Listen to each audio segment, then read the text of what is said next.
நீங்கள் தவறவிட்ட எபிசோடுகளை இப்பொழுதே காணுங்கள் உங்கள் Tandivan.com மற்றும் Tandivan யூடியூப் சேனலில்.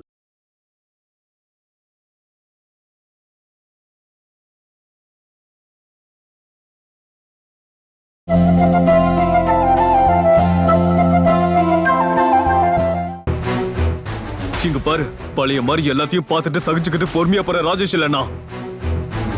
அடிச்சு உன் பல்ல கழட்டிடுவேன். எவ்வளவு நாள் தான் நானும் பொறுத்துக்கிறது? நீ பண்றதெல்லாம் பொறுத்துட்டு போகணும்னு எனக்கு அவசியமே இல்ல. என்கிட்ட மரியாதையா நடந்துகிட்டேன்னா நானும் உன்ன மரியாதையா நடத்துவேன். அதனால இனிமே இங்க அடக்கமா வாழ்ந்தா உனக்கு நல்லது. புரிஞ்சுதாடி?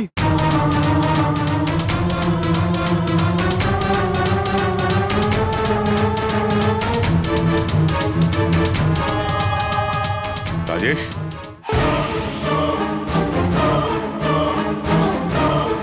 இப்பதாண்டா நீ ஒரு ஆம்பளை மாதிரி நடந்துக்கிற.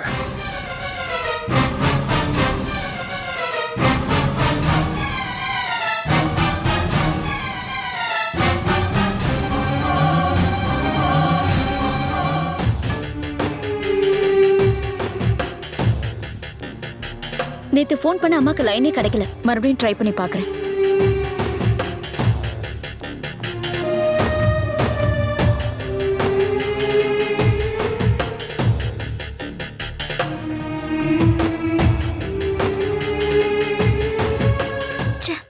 இப்பவும் கிடைக்க மாட்டேங்குதே. அம்மா வெளிநாடு போறதுக்கு எந்த அவசியமும் இல்ல. அம்மா அங்க நடக்கிறத சொன்னது கேட்டப்பவே எனக்கு பயமா இருக்கு. இப்ப பயந்து என்ன பிரயோஜனம்? நீங்க எல்லாரும் சேர்ந்து தானே வெளிநாட்டுக்கு அனுப்பி வச்சீங்க. அம்மா மனசு கஷ்டப்படுற மாதிரி பேசினனாலதான் அம்மா இந்த வீட்டை விட்டு போனாங்க. இதுக்கு எல்லாம் காரணம் கௌரி அக்கா தான். அக்கா தான் சொன்னாங்க அவங்க மேக்கப் பண்ணிட்டு சுத்துறது தவிர நமக்காக ஒண்ணுமே பண்ணதில்லைன்னு. அக்கா அப்படி சொன்னதுதான் அம்மா போறதுக்கு காரணம். கௌரி அக்கா மட்டும்தான் இதுக்கு காரணமா? நீங்க தோத்து போயிட்டீங்கன்னு அம்மா முகத்தை பார்த்து சொன்னது யாரு? உனக்கு அப்படி சொல்ல எப்படி மனசு வந்துச்சு? அம்மாவை பார்த்து கௌரி அக்காவை நல்லா வளர்க்க முடியலன்னு, காயத்ரி அக்காவை படிக்க வச்சு நல்ல நிலைமைக்கு கொண்டு வர முடியலன்னு அம்மா கிட்ட சொன்னது யாரு? அது கௌரி அக்கா இல்லையே. அம்மா போனதுல எல்லாருக்கும் அவங்கவுங்க பங்கு இருக்கு. அது எல்லாத்தையும் ஒருத்தர் தலையில கட்டி வச்சு பார்க்க வேண்டாம்.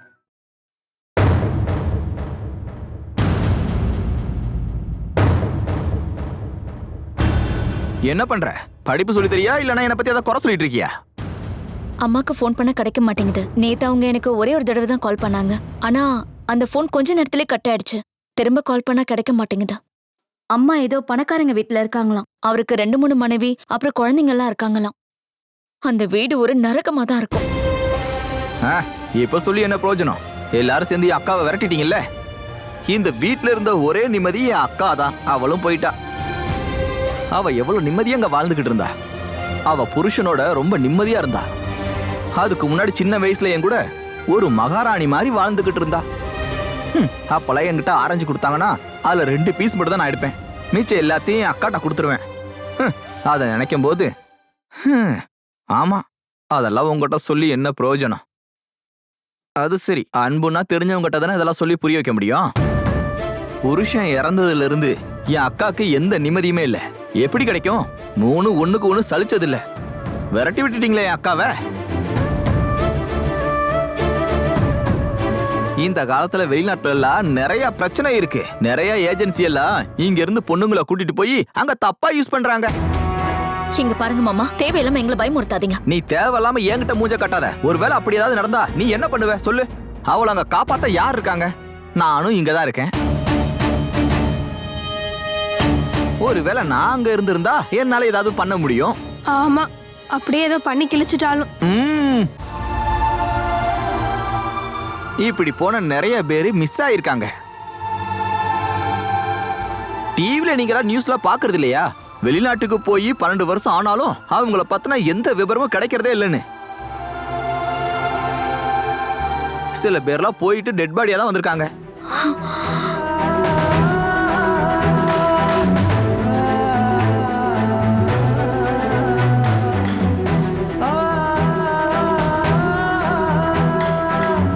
அந்த டெட் பாடியை இந்த ஊருக்கு கொண்டு வரணும்னா லட்சக்கணக்கில் செலவாகும். கடைசியில குடும்பத்தை காப்பாத்த வெளிநாட்டுக்கு போய் கடைசியில இருந்ததும் போச்சுன்ற நிலைமை தான் வரும். மொத்தமா முடிஞ்சிரும் பாடி இங்க வரும்போது. அதை விட ரொம்ப நல்லது அங்கேயே அடக்கம் பண்ணணும்னு நினைக்கிறது தான். ஆனா அதுலயும் பிரச்சனை இருக்கு. அங்க உள்ள சட்டம் அதுக்கு ஒத்து வராது. உங்க கர்ணாக்க வச்சு எதுவும் பேசாம அமைதியா இருக்கீங்களா? எப்படி இருந்தாலும் என் அக்காவால உங்களை நினைச்ச மாதிரி உங்க 3 பேரை வளர்க்கவே முடியல. ஆனா உங்க எல்லார் வாழ்க்கையும் சரி பண்ண நான் முயற்சி பண்ணி பாக்குறேன். உங்க 2 பேரோட சேஃப்டிக்காகவும் இனிமே நானும் என் பொண்டாட்டியும் இங்கேயே தங்கிடலான்னு முடிவு பண்ணிருக்கோம். அவ்வளவு பெரிய உதவியில நீங்க எதுவும் செய்ய வேண்டாம். இங்க நாங்களே எங்களை பாத்துக்கிட்டு நாங்க நல்லபடியா இருந்துக்கிறோம். அப்படி சொன்னா எப்படி? அக்கா மாமா சொல்றதுதான் சரி.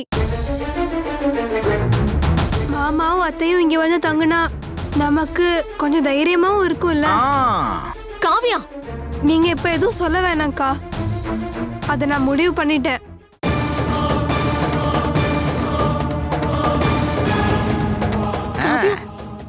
என் மேல அன்பும் மரியாதையும் இவளுக்கு இல்லனா கூட இவளுக்கு கொஞ்சோண்டு அறிவு இருக்கு.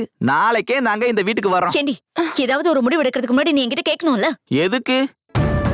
இந்த வீட்ல உனக்கு இருக்கிற அதே உரிமை இவளுக்கு இருக்கு. அதனாலேயே இவ எடுத்த இந்த முடிவுக்கு ஒரு வேல்யூ இருக்கு. விலை உயர்ந்த இந்த முடிவை நாளைக்கே நான் நடத்த போறேன். நீ வாமா, நான் உனக்கு சொல்லி கொடுக்குறேன். ஓடியா.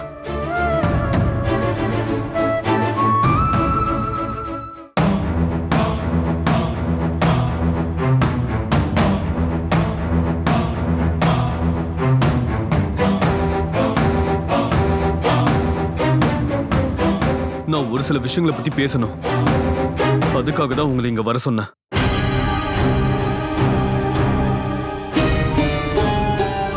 நான் சொல்றத நீயும் நல்லா கேட்டுக்கோ. அப்புறமா எனக்கு தெரியாதுன்னு சொல்லக்கூடாது. நீங்க என்ன கோமாளியாக்குனீங்க ஒத்துக்கிற.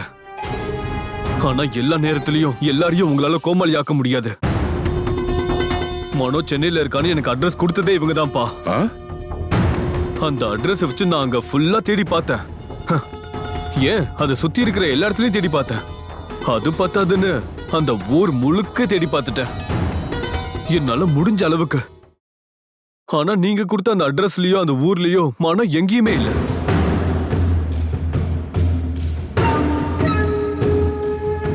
எல்லாரும் கேட்கணுங்கிறதுக்காக தான் நான் இதை சொல்றேன்.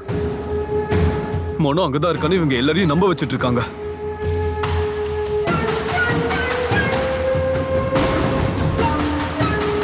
அதுக்கு 2 நோக்கம் தான் இருக்கணும். அது மனோ திரும்பி வந்து யாரையோ கல்யாணம் பண்ணிக்கவோ இல்ல அவன் குழந்தைய ஏத்துக்கவோ இல்ல. என்ன கூப்பிட்டு வச்சு அசிங்கப்படுத்துறியா? நீ சென்னைக்கு போயிருக்கவும் மாட்ட, அவனை தேடி இருக்கவும் மாட்ட. நான் நிரூபிக்கட்டுமா?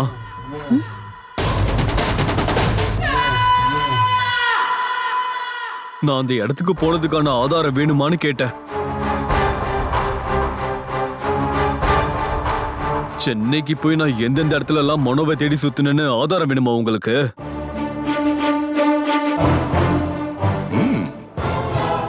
உங்க மனசுல இருக்கிற நோக்கம் கௌரியோட வீடியும் இடத்தையும் விற்க வச்சு 45 லட்சம் ரூபா உங்களுக்கு சொந்தமாக்கிக்கணும்.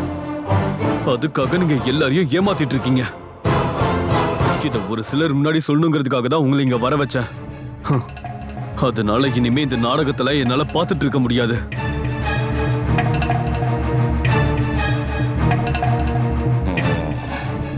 மனோ இப்போ உயிரோட இருப்பாரான்னு கூட எனக்கு நம்பிக்கை இல்ல.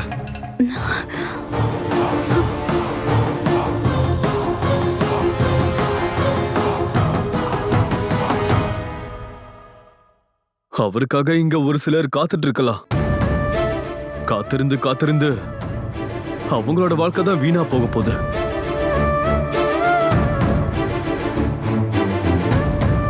அது எனக்கு தேவையில்லை. ஆனா மனோவை தேடி இதுக்கப்புறம் என் வீடை விட்டு நான் எங்கேயும் போக மாட்டேன்.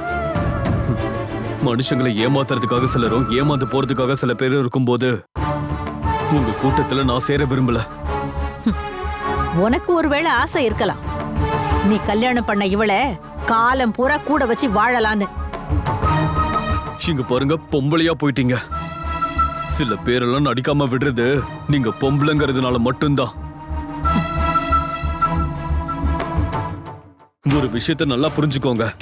இதுக்கப்புறமாவது இப்படி ஏமாத்துறதை விட்டுட்டு ஒழுங்கா வாழ பாருங்க. உங்க பையனால உருவான குழந்தைய வச்சு கூட காசாக்க பாக்குறீங்க. அசிங்கமால உங்களுக்கு?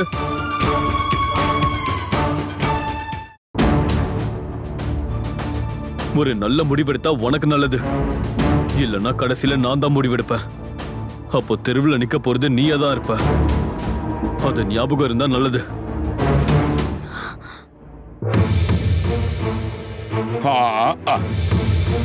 மகனே கைய குடுறா. இனி இந்த அம்மாவோட கதையை நான் பாத்துக்கிறேன். நீ வா வா. இங்க பாருங்கம்மா, உங்க வேலை முடிஞ்சிச்சு, கிளம்புங்க. இனி இந்த வீட்டோட வாசலை மிதிச்சிடாதீங்க. அதையும் மீறி வந்தீங்கன்னா என்ன நீங்க இனிமேல் மனுஷரா பார்க்க மாட்டீங்க. நானும் யாருங்கிறத காட்டுறேன். அவன் வந்ததுக்கு அப்புறம் உங்களுக்கெல்லாம் இருக்கு. போங்க, போய் உங்களால முடிஞ்சதை பண்ணுங்க. இந்த ஜென்மத்துல திரும்ப வராதவனை வச்சு நீங்க என்ன பண்ண போறீங்க? மரியாதையா வெளியே போங்க.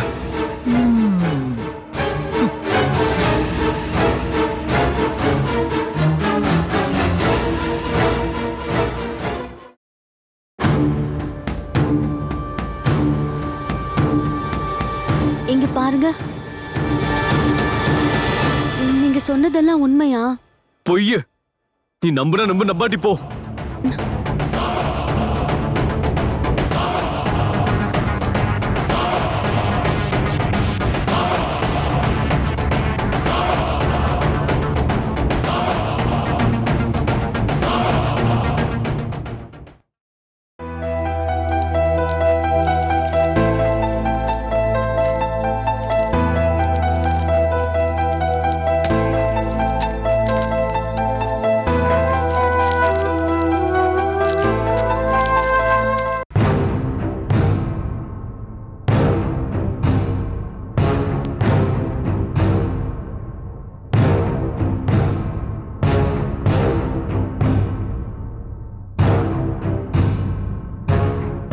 காயத்ரி, நான் உன்கிட்ட ஒரு விஷயம் சொல்லணும். உன் கூட ஹாஸ்பிட்டல்ல 3 நாள் இருந்ததுனால டிக்கெட் விற்காம அப்படி பாக்கி ஆயிடுச்சு. எனக்கு நஷ்டம் ஆயிடுச்சு. இந்த மாசம் பட்ஜெட் மொத்தமும் கொலாப்ஸ் ஆயிடுச்சு. அந்த கணக்கு தான் நான் இப்ப பாத்துக்கிட்டு இருக்கேன். உன் கூட நான் பேசிக்கிட்டு இருந்தேன்னா கணக்கு தப்பாயிடும். எமர்ஜென்சி இல்லைன்னா நம்ம அப்புறமா பேசிக்கலாம். ரொம்ப எமர்ஜென்சி. என்னாச்சுக்கா? நான் மனோ வருவாருன்னு ரொம்ப எதிர்பார்ப்போட இருந்தேன். மனோ சென்னையில இருப்பாருன்னு நினைச்சேன். ராஜேஷும் போய் அங்க தேடி இருக்காரு. சென்னையில தேடுறதுக்கு வேற இடமே இல்லையா. அதுவும் எனக்காக தான் எனக்கு தெரியும். ஆனா ராஜேஷால மனோவை எங்கேயுமே கண்டுபிடிக்க முடியல. மனோவோட அம்மா சொன்ன அட்ரஸ் எல்லாத்துலயுமே அவர் போய் தேடி பார்த்திருக்காரு. ஆனா அங்க எங்கேயுமே மனோ இல்ல. மனோவோட வீட்டுல இருக்கிறவங்க பொய்யான அட்ரஸை கொடுத்து அவர் ஏமாத்துறாங்கன்னு சொன்னாரு. அவர் சொன்னதுதான் உண்மை. நம்மள ஏமாத்தி காசு வாங்குறதுக்காக மனோவோட வீட்டுல பொய் சொல்லிருக்காங்க. ஆட்டை இலைய காட்டி ஏமாத்துற மாதிரி அவங்க என்ன ஏமாத்திட்டு இருந்திருக்காங்க. நீங்க எல்லாரும் சொல்ற மாதிரி இருக்காரா இல்லையாங்கிற ஒருத்தருக்காக நான் இவ்வளவு நாள் காத்துட்டு இருந்திருக்கேன். கடவுளே, என் வாழ்க்கை இப்படி நாசமா போயிடுச்சு. இப்போ என்ன பண்றதுன்னு எனக்கு தெரியல. வேற எதுவும் சொல்றதுக்கு இல்லல்ல? காயத்ரி, நீ எதுக்காக இப்படி பேசுற? நான் வரைக்கும் எப்படி பேசணும்னு நினைக்கிறேன்? உனக்கு கொஞ்சமாவது அறிவு இருந்தா நீ இப்படி எல்லாம் பேசுவியா? நீங்களும் இன்னொருத்தரும் விரும்புனீங்க. அது கல்யாணம் வரைக்கும் வந்துச்சு. ஆனா அந்த கல்யாணம் நின்னு போயிடுச்சு. கல்யாணம் பண்ணிக்காமலேயே நீ மாசமாயிட்ட.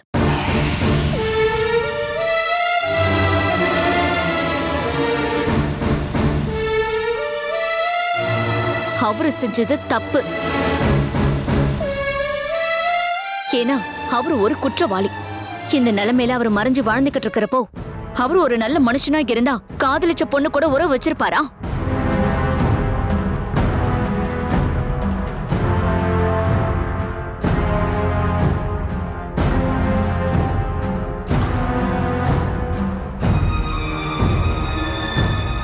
சந்தர்ப்ப சூழ்நிலையால அப்படி ஏதாவது நடந்திருந்தா கூட அவளை காப்பாத்த தானே முயற்சி பண்ணிருக்கணும்.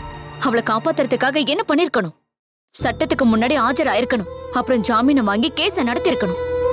கேஸ் நடந்துகிட்டு இருக்கும் போது அந்த பொண்ணை கல்யாணம் பண்ணிருக்கணும். அப்படித்தானே செஞ்சிருக்கணும். அதுவும் அவ மாசமா இருக்கிற நிலைமையில. ஒருவேளை அவ மாசமா இருக்கிறது அவருக்கு தெரியாதுன்னு வச்சுப்போம். அப்ப இப்படி ஒரு விஷயம் நடந்திருக்கும் போது அவருடைய மனசுல பயம் இருந்திருக்கணும்ல. அவ எப்படி இருப்பாளோன்னு நினைச்சு அப்படி ஒரு எண்ணம் இதுவரைக்கும் அவருக்கு வராம இருக்க காரணம் என்ன? அப்படி ஒருத்தருக்காக காத்துட்டு இருக்கிறதுல எனக்கு அர்த்தம் இருக்கு.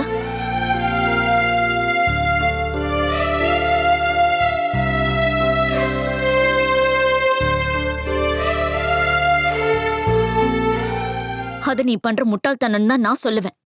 ஆனா இதெல்லாம் தெரிஞ்சதுக்கு அப்புறமும் ஒருத்தர் உங்களை கல்யாணம் பண்ணிக்கிட்டாரு. நீ அந்த வீட்டுக்கு போய் என்ன பண்ண? அவரை நிம்மதியா இருக்க விட்டியா நீ? இல்ல அவருடைய அப்பாவை தான் நிம்மதியா இருக்க விட்டியா? அது அது வந்து நான் தெரியாம ஏதேதோ ரியாக்ட் பண்ணிட்டேன். ரியாக்ட் பண்ணல, ஓவரா ரியாக்ட் பண்ணிட்டேன். காயத்ரி, எனக்கு குறை சொல்லாத. எனக்குன்னு யார் இருக்கா சொல்லு. எனக்கு என்ன பண்றதுன்னு தெரியல. இந்த உலகம் நான் நினைச்ச மாதிரி இல்லைன்னு எனக்கு நல்லாவே புரியுது. எனக்கு எனக்கு அம்மா கிட்ட பேசணும் போல இருக்கு. ஓ, இப்பவாவது கொஞ்சம் புத்தி வந்துச்சு. அது வரைக்கும் நல்லது. அம்மாவை இங்க இருந்து அனுப்புனதுல உனக்கும் ஒரு பங்கு இருக்கு. ஆனா கஷ்டம் வரும்போது அம்மாவுக்கு ஃபோன் பண்ணணும்னு தோணுச்சு. அது வரைக்கும் சந்தோஷம். நான் இத்தனை நாளா ஃபோன் பண்ணி அம்மாக்கு லைன் கிடைக்கல. அந்த டென்ஷன்ல தான் நான் இப்பவும் இருந்துட்டு இருக்கேன். இருந்தாலும் நம்ம முயற்சி பண்ணி பார்க்கலாம். நம்பரை நோட் பண்ணிக்கோ. 066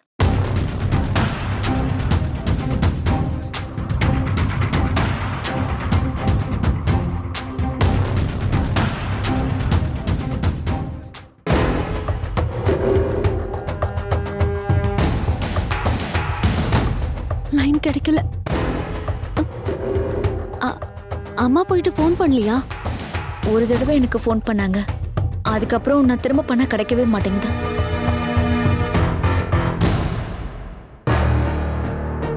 அம்மாவுக்கு ஏதாவது ஆயிருக்குமோ? ஏ, அப்படிலாம் எதுவும் இருக்காது. அடுத்தவங்களுக்கு ஏதாவது ஆயிருக்குமான்னு முதல் தடவையே நீ கேட்டிருக்கல்ல, அதுவே நல்ல விஷயம். ரொம்ப சந்தோஷம்.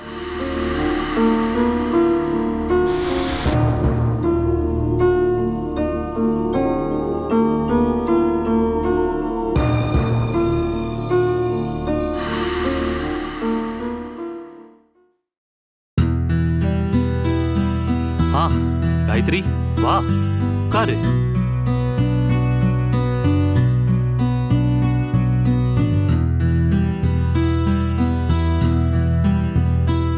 என்னாச்சு காயத்ரி? இனிமே என்ன ஆகணும்? அம்மா போனதுக்கு அப்புறம் ஒரே ஒரு தடவை தான் ஃபோன் பண்ணாங்க. அதுவும் இங்க இருந்து போன அன்னைக்கு ஏர்போர்ட்ல இருந்து வேலை செய்யற இடத்துக்கு போற வழியில. அப்புறம் இப்போ வரைக்கும் அம்மாவை பத்தி எதுவுமே தெரியல. அத நினைக்கிறப்போ எனக்கு ரொம்பவே பயமா இருக்கு. இப்போ தூங்கவும் முடியல, சாப்பிடவும் முடியல. உனக்கு தான் தெரியுமே, ஒரு நாள் லாட்டரி வைக்க முடியலன்னா என் நிலைமை என்ன ஆகும்னு. எனக்கு மட்டும் ஏன் அப்படி நடக்குது? கஷ்டத்தை மட்டுமே அனுபவிக்கிற ஒரு ஜென்மமா இருக்கேன். அப்படி நிறைய கஷ்டத்தை பத்தி எல்லாம் இப்ப யோசிக்க வேண்டாம். இப்பத்திக்கு அம்மாவை பத்தி மட்டும் யோசிச்சா போதும். எல்லா வீட்லயும் அம்மா அப்பா பசங்களுக்கு நடுவுல பிரச்சனை வரும். அப்போ ஒருவேளை சொல்லக்கூடாதெல்லாம் ஒருத்தருக்கு ஒருத்தர் சொல்லிப்பாங்க. ஆனா அதுக்காக யாரும் இந்த மாதிரி முடிவெல்லாம் எடுக்க மாட்டாங்க. அதை வச்சு பார்க்கும்போது உங்க அம்மா பண்ணது தேவையில்லாத விஷயம்தான். ஆனா உங்க அம்மாவோட பிரச்சனை என்னங்கிறது உனக்கு தெரியுமா? பசங்க மேல அளவுக்கு அதிகமான அன்பு. அந்த அன்புனாலதான் பசங்க சொல்றதா சரி, அப்போ அவங்க சொல்றத கேட்கதான் செய்யணும்னு அப்படிங்கிற எண்ணம் அவங்களுக்கு வர காரணம். அம்மா விட்டுட்டு போனதை நினைச்சு என்ன மாதிரி காவியாவும் வருத்தப்படுறா. காவியா என்கிட்ட நிறைய தடவை சொல்லிருக்கா, அம்மா வெளிநாட்டுக்கு போறதுக்கு காரணம் நான் தானே. அப்போ எனக்கு என்ன சொல்றதுன்னே தெரியல. இப்போ நீயே சொல்லு, நான் என்னதான் பண்றது? உங்க அம்மாவை பத்தி எந்த இன்ஃபர்மேஷனும் இல்லைங்கிறது உண்மைதான். அந்த உண்மையை நம்ம ஏத்துக்கிட்டு தான் ஆகணும். நிறைய வெளிநாட்டு வேலைங்கிறதெல்லாம் ஏமாத்துதான். அப்படி ஏமாந்தவங்களை பத்தி நம்ம நிறைய நியூஸ் கேள்விப்பட்டிருக்கோம். இந்த மாதிரி எல்லாம் என்கிட்ட பேசாத ப்ளீஸ். என் வீட்டுல கூட கிடைக்காத நிம்மதி உன்னை பார்த்தா கிடைக்கும் நம்பிதான் நான் இங்க வரேன். என்கிட்ட இந்த மாதிரி எல்லாம் பேசாத. நான் பொதுவா நடக்கிற விஷயத்தை பத்தி தான் சொன்னேன். இதெல்லாம் நான் உன்னை கஷ்டப்படுத்துறதுக்காகலாம் சொல்லல. உங்க அம்மாவை கண்டுபிடிக்கிறதுக்காக என்னால என்னெல்லாம் பண்ண முடியுமோ அதெல்லாம் பண்றேன். காயத்ரி, அழுகாத.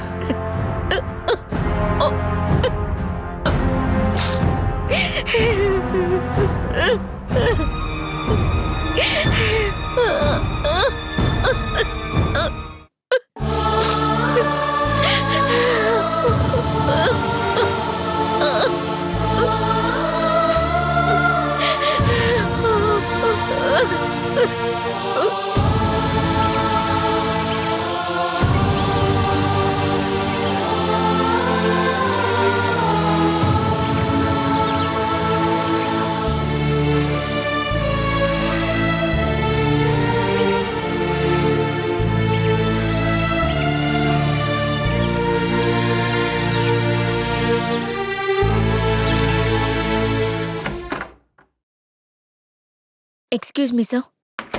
எஸ், உட்காருங்க. தேங்க்ஸ். என்ன விஷயம்? 2 மாசத்துக்கு முன்னாடி உங்க ஏஜென்சிக்காரங்க நியூஸ் பேப்பர்ல ஒரு விளம்பரம் கொடுத்திருந்தாங்க. ஒமன்ல வீட்டு வேலை செய்ய பொம்பளைங்க வேணும்னு சொல்லி. ஆமா, கொடுத்திருந்தோம். ஆ, அந்த விளம்பரத்தை பார்த்து வெளிநாட்டுக்கு வேலைக்கு போனவங்கல்ல எங்க அம்மாவும் ஒருத்தவங்க. பேரு சுபாஷினி. சுபாஷினி. சுபாஷினி. போன 18ஆம் தேதி போனவங்க லிஸ்ட்ல சுபாஷினியோட பேர் இருக்கு. என்ன பிரச்சனை? அம்மா இங்க இருந்து போனதுக்கு அப்புறம் ஒரே ஒரு தடவை தான் கால் பண்ணாங்க. ஏர்போர்ட்ல இருந்து வேலை செய்யற இடத்துக்கு போறதுக்கு முன்னாடி பேசிட்டு இருக்கும் போதே போன் கட் ஆயிடுச்சு. அப்புறம் நிறைய தடவை போன் பண்ணேன், லைன் கிடைக்கவே இல்லை. வீட்ல நானும் என் தங்கச்சி மட்டும்தான் இருக்கோம். அம்மாவை பத்தி எந்த தகவலும் கிடைக்காம எங்களுக்கு என்ன பண்றதுன்னே தெரியல. அவங்கள பத்தி தெரிஞ்சுக்கிறதுக்கு உங்களால எங்களுக்கு உதவ முடியுமா? இங்க இருந்து அவங்கள அங்க அனுப்புற வரைக்கும் தான் எங்க ஏஜென்சியோட பொறுப்பு. வேற நாட்டுக்கு போனதுக்கு அப்புறம் அவங்கவங்க பொறுப்பு தான். நீங்க ஒண்ணு பண்ணுங்க, உங்களுக்கு தெரிஞ்சவங்க யாராவது ஓமன்ல இருந்தா அவங்க கிட்ட உதவி கேளுங்க.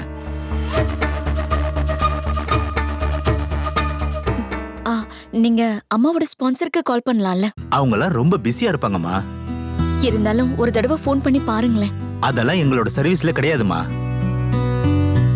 நான் சொன்னேன்ல, இந்த நாட்டை விட்டு அவங்க போயிட்டாங்கன்னா அதுக்கப்புறம் எங்க ஏஜென்சிக்கு அவங்களுக்கு எந்த சம்பந்தமும் இல்ல.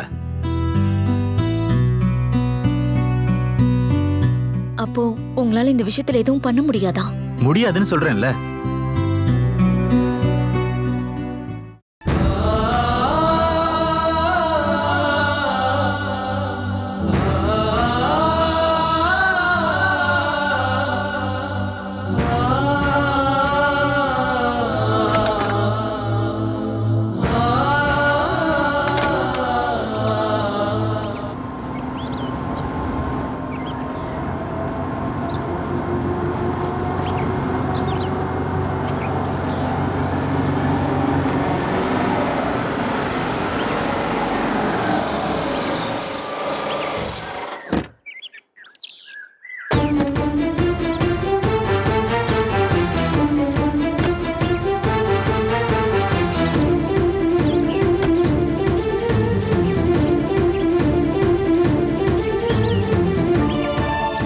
வா போலாம்.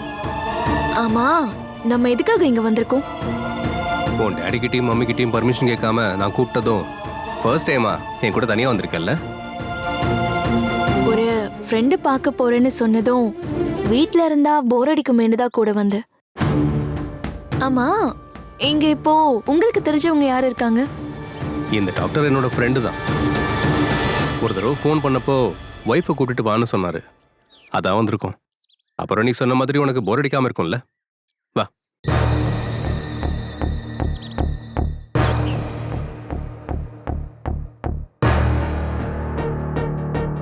டாக்டர். வாங்க நந்தன். வா.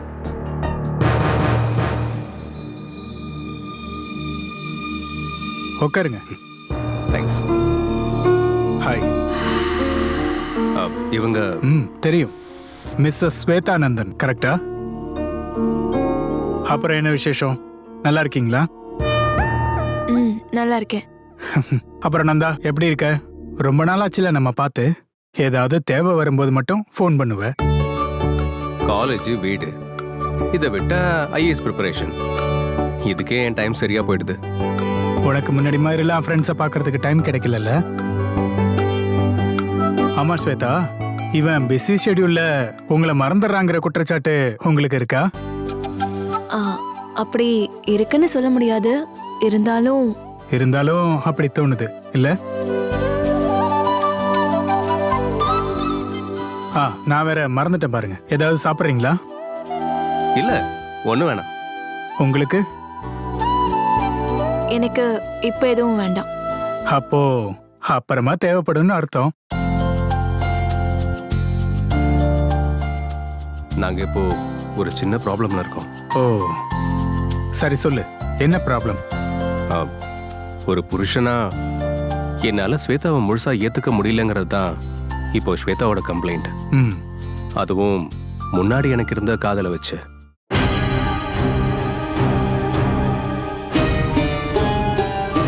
நந்தா, எல்லா பொண்ணுக்கும் ஆசை இருக்கும்ல, அவளோட புருஷன் எந்த பொண்ணு பின்னாடியும் போகக்கூடாதுன்னும் தனக்கு மட்டுமே சொந்தமா இருக்கணும்னும். அதைத்தானே உன் மனைவி ஆசைப்பட்டிருக்காங்க. என்ன சரிதானே? ஆமா. நான் முன்னாடி ஒருத்தங்களை லவ் பண்ணங்கிறது உண்மைதான். ஸ்வேதாக்கு எனக்கு கல்யாணம் ஆன பிறகு அது எல்லாமே முடிஞ்சு போன கதை.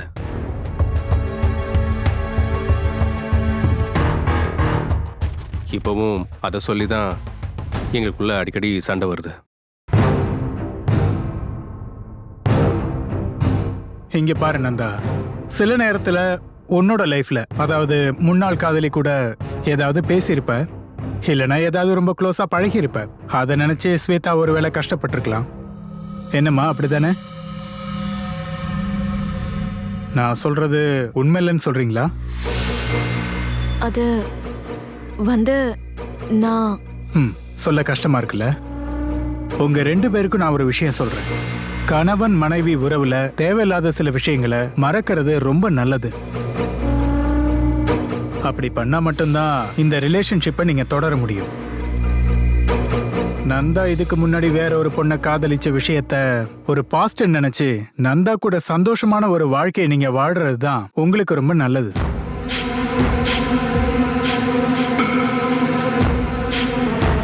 அன்புங்கிறது அளந்து பார்க்க முடியாத ஒரு விஷயம். கணவன் மனைவிக்கு இடையில இருக்கிற உறவு ஸ்ட்ராங்கா இருந்தாதான் அவங்களுக்கு பிறக்கிற குழந்தைங்க நல்ல மனநிலையோட ஆரோக்கியமா வளர முடியும்.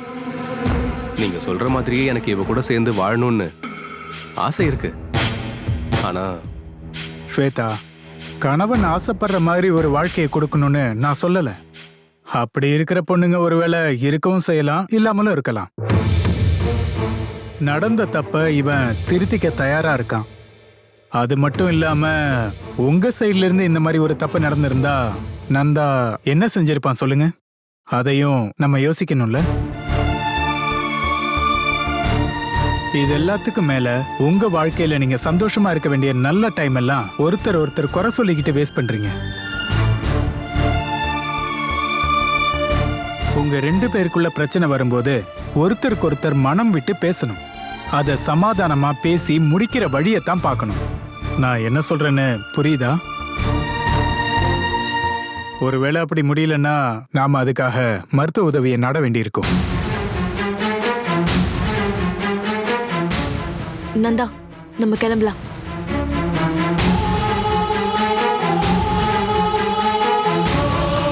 சரி நந்தா, அப்புறம் பார்க்கலாம்.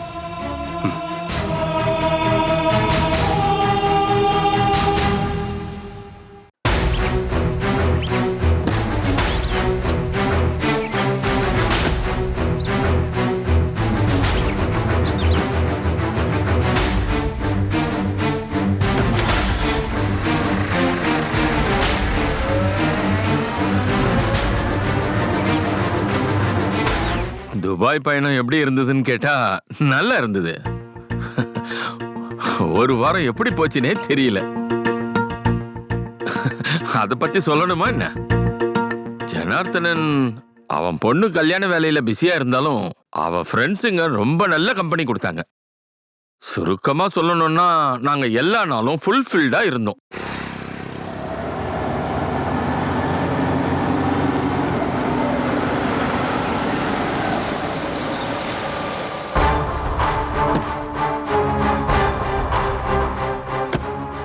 ஹரிதாஸ், நான் அப்புறமா ஃபோன் பண்றேன்.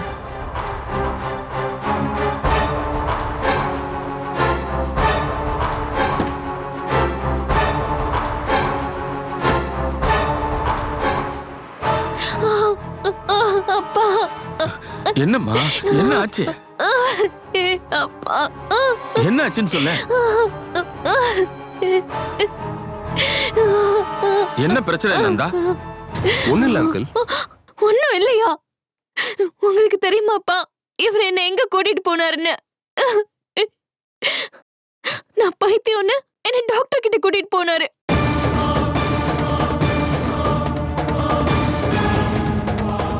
அவர் தேவையில்லாத அட்வைஸ் எல்லாம் பண்ணாரு. நான் பயந்துட்டேன். ஏன்னா நான் ஏதாவது எதிர்த்து பேசி எனக்கு ஷாக் ட்ரீட்மெண்ட் கொடுத்துட்டாருன்னா என்ன பண்றதுன்னே தெரியாம குழம்பி போயிட்டேன்ப்பா. என்ன என்ன எதுக்காக அங்க கூட்டிட்டு போனுப்பா சொல்லுங்க.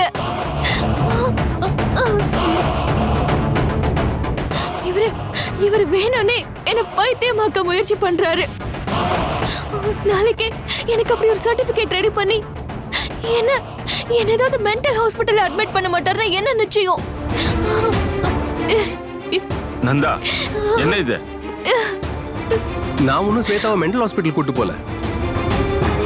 ஒரு ஃபேமிலி கவுன்சிலிங் பண்ண தான் போயிருந்தோம். அந்த கவுன்சிலிங்ல இவளுக்கு எதுவும் நோய் இருக்குன்னு சொல்லவே இல்லை. ஒரு சில அட்வைஸ் பண்ணாரு, அவ்வளவுதான். என்கிட்ட ஒரு சில விஷயங்களை திருத்திக்க சொன்னாங்க, இவகிட்ட சொன்னாங்க, அவ்வளவுதான் அங்கிள். அது ரொம்ப நார்மல் தானே. நீ யாரா என் பொண்ணை எனக்கு தெரியாம எங்க கூட்டிட்டு போறதுக்கு? இவ என்னோட மனைவி. மனைவியும்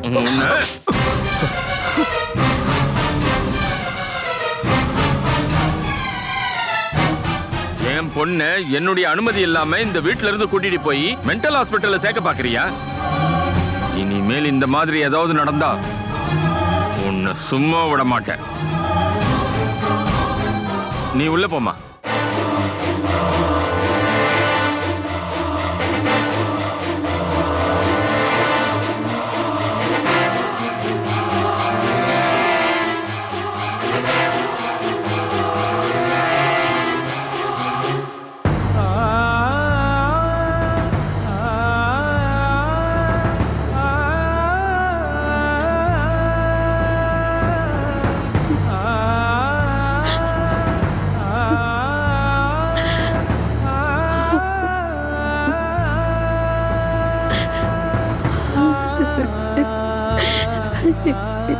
ஏண்டா இந்த மாதிரி பண்ண?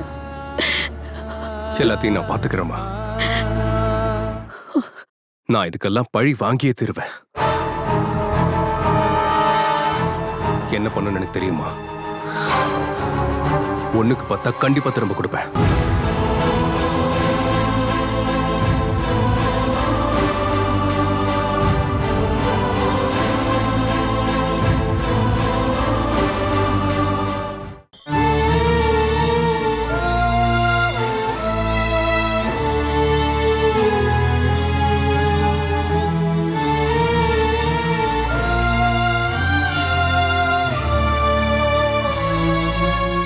என்னாச்சுமா? அம்மா போனதுக்கு அப்புறம் என்னுடைய பெரிய டென்ஷனே காவியாதான். நான் இல்லாத நேரத்துல அவ வீட்டுல தனியா தானே இருக்கணும். பக்கத்துல நீங்க இருக்கீங்க, அதனால எந்த பிரச்சனையும் இல்லை. இருந்தாலும் எப்பவுமே எனக்கு பயமா தான் இருக்கும். ஏன்னா காவியாவுக்கு இப்போ 15 வயசு ஆயிடுச்சு. நம்ம நியூஸ் பேப்பர்ல எத்தனையோ நியூஸுங்களை பாக்குறோம். மாமாவும் அத்தையும் வீட்டுல வந்து தங்கினதும் இருந்த ஒரே ஒரு நிம்மதி அவ தனியா இருக்க மாட்டானதும். ஆனா இப்ப அது வேற ஒரு தலைவலி ஆயிடுச்சு. மாமா என்னென்னமோ அவகிட்ட பேசி என்கிட்ட இருந்து பிரிக்க பாக்குறாரு. அவ சின்ன பொண்ணு தானே, அவ மனசு மாத்துறது ரொம்ப ஈஸி. நீ இப்படி பேசுறது என் மனசை ரொம்ப காயப்படுத்துற மாதிரி இருக்குமா? உங்க அம்மா இங்க இருந்து போறதுக்கு எல்லா விதத்திலையும் உதவி பண்ணது நான் தான். நான் அப்படி செஞ்சிருக்க கூடாது. அவங்க கிட்ட எதையாவது ஒண்ணு சொல்லி இங்கே ஏதாவது வேலையை பார்த்துட்டு உங்க குடும்பத்தோட ஒன்னா இருங்கன்னு நான் சொல்லியிருக்கணும். உங்க அம்மாவுக்கு எப்படியாவது பணம் சம்பாதிக்கணும், குடும்பத்துக்கு உதவணும், அந்த எண்ணம் மட்டும் தான் இருந்தது. நான் அவங்கள போக சொல்லியிருக்க கூடாது. நான் அவங்கள பத்தி தான் யோசிச்சேனே தவிர உங்க 2 பேரை பத்தி கொஞ்சம் கூட யோசிச்சே பார்க்கல. நீங்க நினைக்கிறீங்களா அங்கு? ஆனா அம்மா தானே அதை பத்தி நினைச்சிருக்கணும். பணம் இல்ல, ஆனா நிறைய இடத்துல ஆளுங்க தான் வேணும். பணத்தை வச்சு மட்டும் நம்மளால வாழ முடியாதுல்ல. இந்த நேரத்துல எங்களுக்கு அம்மாவோட உதவி தான் தேவை. ஆனா அது கிடைக்கல. அம்மா அதை கொடுக்கல.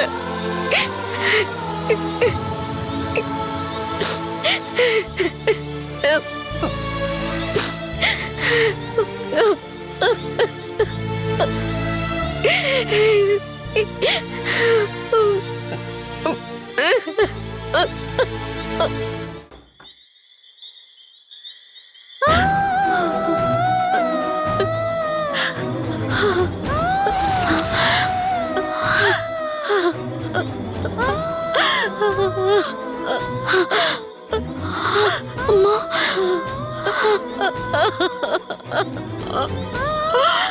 அம்மா,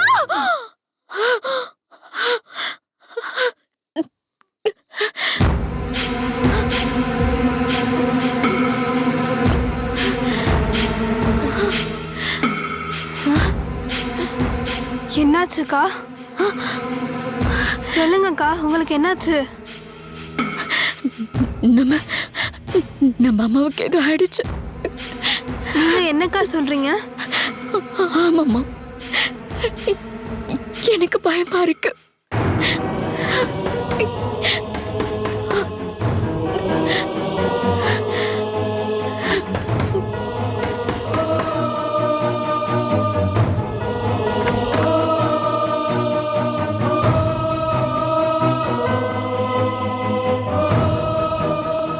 என்னங்கடியாச்சு? என்ன உங்களுக்கு காது கேட்கலையா? எதுக்காக கத்துனீங்கன்னு கேக்குறேன். அக்காக்கு ஒரு கெட்ட கனவு. நான் நினைச்சேன் 2 பேர்ல யாராவது ஒரு ஆள் போயிருப்பாங்கன்னு. இனிமே உங்க 2 பேரோட சத்தம் இந்த ரூமை விட்டு வெளியே வந்துச்சுன்னு வச்சுக்கோங்க. மிச்சத்தை நான் அப்புறம் சொல்றேன். நீங்க பேசாம வாங்குங்க.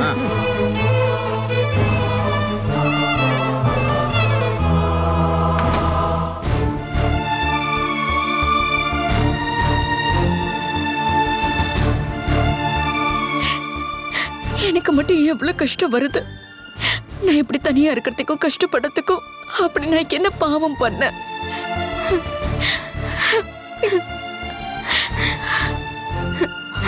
இங்க பாரு, அழாத. நான் கஷ்டத்தை தாங்க முடியாம தான் அப்படி பேசுறேன். என் செல்லம் பயப்பட வேண்டாம் அண்ணா.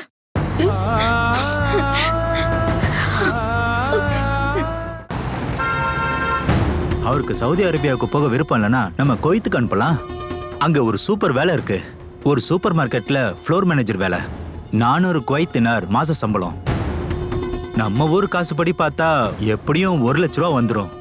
அப்புறம் சாப்பாடு, தங்குற இடம் எல்லாமே கம்பெனியே கொடுத்துருவாங்க.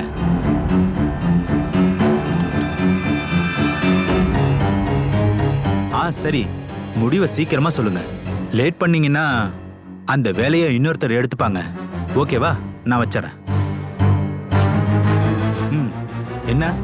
3 நாளைக்கு முன்னாடி நான் இங்க வந்திருந்தேன். ஞாபகம் இருக்கு. எங்க அம்மாவை பத்தி ஏதாவது தெரிஞ்சுதா சார்? நான் கண்டுபிடிச்சு சொல்றேன்னு சொல்லலையே. இங்க பாருமா, அதெல்லாம் எங்களோட டியூட்டி கிடையாது. டியூட்டி பத்தி எல்லாம் நம்ம அப்புறமா பேசிக்கலாம். இந்த பொண்ணோட விஷயத்துல நீங்க மனசாட்சி படி நடந்துக்கணும். இந்த பொண்ணு உங்ககிட்ட சொல்லியிருந்தாங்கல்ல, இவங்க அம்மா இங்கிருந்து போனதுக்கு அப்புறம் இவங்களும் உங்க தங்கச்சி மட்டும்தான் இருக்காங்கன்னு. இவங்க அம்மாவை பத்தி தெரிஞ்சுக்க முடியாம ரொம்ப கஷ்டத்துல இருக்காங்க. இதெல்லாம் இங்க வந்து பேசுறதுக்கு நீ யாரு? நான் யாரா வேணா இருக்கட்டும், முதல்ல நான் கேட்டதுக்கு பதில் சொல்லுங்க. நீங்க வெளிநாட்டுக்கு அனுப்பிச்சு வச்ச இவங்க அம்மாவை பத்தி ஏதாவது உங்களால இன்ஃபர்மேஷன் கொடுக்க முடியுமா, முடியாதா? அததான் நான் முன்னாடியே சொல்லிட்டேனே. என்ன? இந்த விஷயத்துல என்னால எதுவும் பண்ண முடியாது. எனக்கு வேற வேலை இருக்கு.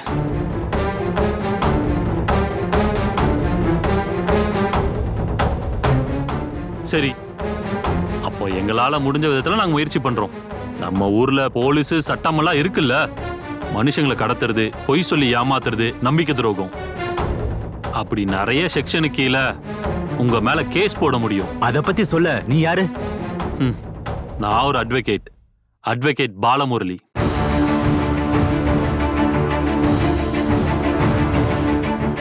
Catch us on TV, Tandivan.com, Facebook and YouTube.